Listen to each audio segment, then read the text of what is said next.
आज का जो टॉपिक है वो है importance of pH in everyday life. इसमें पहला देखिए फर्स्ट पॉइंट है plants and animals are pH sensitive.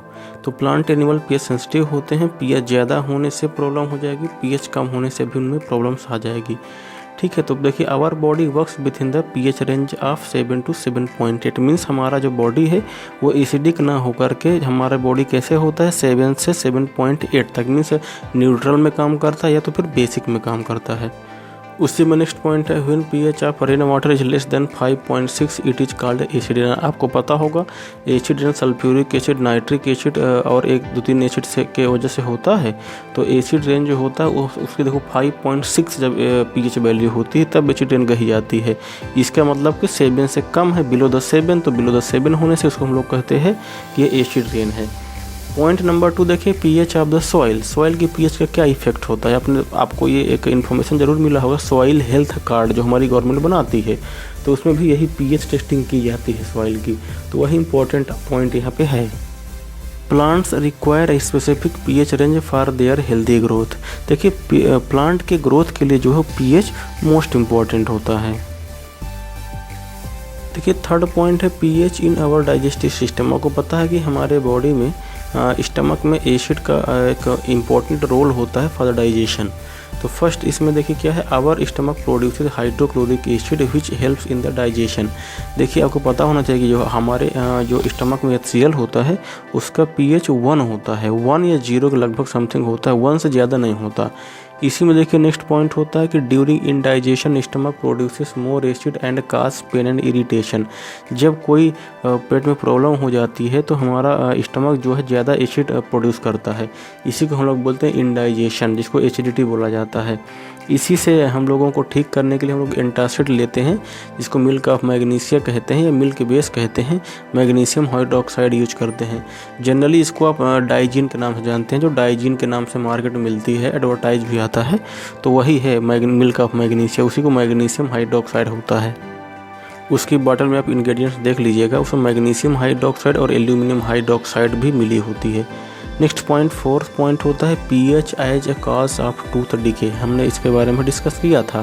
तो देखिए दांत जो कभी कभी टूटते हैं वो भी पीएच के ही वजह से होता है। जब बक्कल कैविटी या माउथ की पीएच बढ़ जाती है, पीएच बढ़ने का सेंस ये होता है कि एसिडिटी बढ़ जाती है। पीएच बढ़ने का मतलब बेसिक वैल्यू से नहीं है।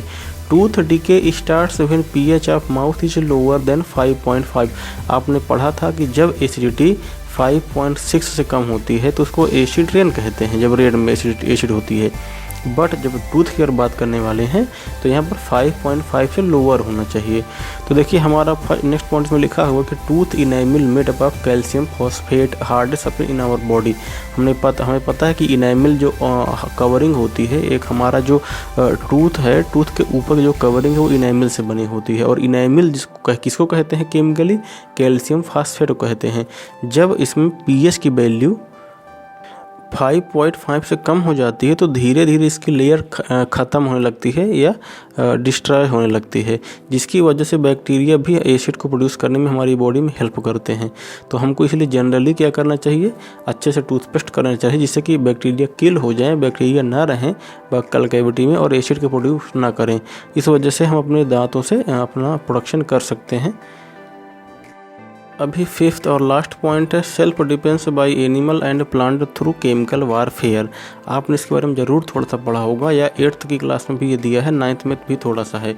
और देखिए इसमें लिखा है फर्स्ट पॉइंट के bee sting leaves on acid which cause pain and irritation, use of mild base like baking soda on stung area give relief. आपको पता होगा कि जो भी कुछ लीव्स होती हैं या हम कह सकते हैं जो चींटियां हैं, मधुमक्खी कभी काट लेती है, वो क्या करती है कि हमारी बॉडी में फार्मिक एसिड काफ़ी ज़्यादा जो है इंसर्ट कर देती है। ठीक है, फार्मिक एसिड की बहुत ज़्यादा इंसर्ट करने से हमको इरिटेशन या पेन होने लगता है। ठीक है, बहुत सारे थे आपने देखा होगा ग्रास ऐसे होते हैं, जैसे आप लेट जाते हैं तो वो भी आपको खुजली करने लगता है। वो खुजली इसलिए करता है क्योंकि वो फार्मिक एसिड रिलीज करती हैं अपने प्रोटेक्शन के लिए।